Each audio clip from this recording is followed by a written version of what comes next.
All right, guys. So a rear naked choke is one of the highest percentage submissions in mixed martial arts.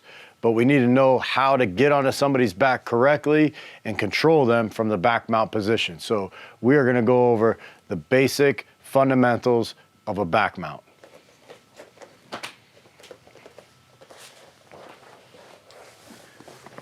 So in the back mount, we have two basic concepts. We have hooks and we have a seatbelt grip. The hooks are gonna be my feet inside of his thighs.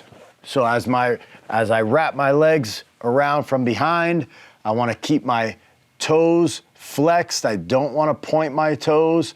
I wanna keep them flexed, and I wanna push my heels to the inside of his thighs. I don't wanna cross my feet over in this position. This kind of leaves us exposed for some counterattacks from my opponent, and I don't want to get involved with that. I want to keep my feet here, flexed, and on the insides of his thighs, I'll stay safe. My hooks are used for movement or stopping movement. If I want him to move one way, I'll press on my heel in the direction that I want him to move, and I can tilt him in either direction. Or I could stop his movement if he's trying to move in a direction and I don't want him to go anywhere. I can just push down on my heels and control him right here. So the next portion of this is the seatbelt grip, and it's called that. It looks just like a seatbelt. One goes under and one goes over his shoulders. So my underhand is always gonna be the hand on the top grip.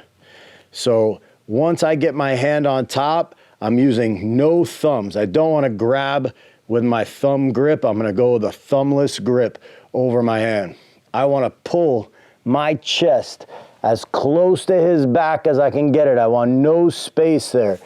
If you think about pulling your shoulder blades together and kind of peacocking your chest out, that'll keep me nice and tight. And I want my ear next to his ear and heels on the insides of his thighs. And a seatbelt grip can go in either direction. I'm just choosing that direction, but it can go the other way.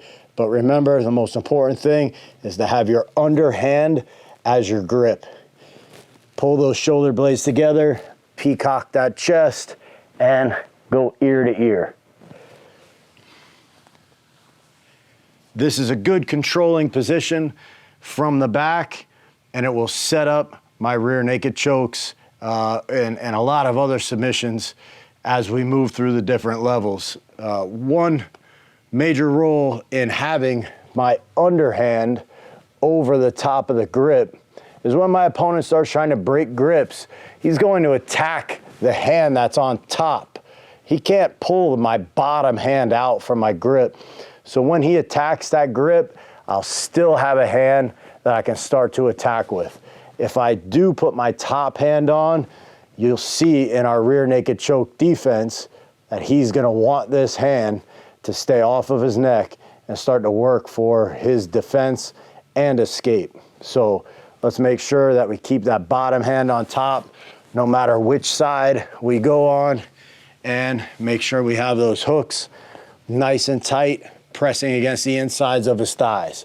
Shoulder blades together, peacock the chest, ear to ear. This is a great controlling position and good setup for not only rear naked chokes, but a lot of submissions. So that's our basic back mount position.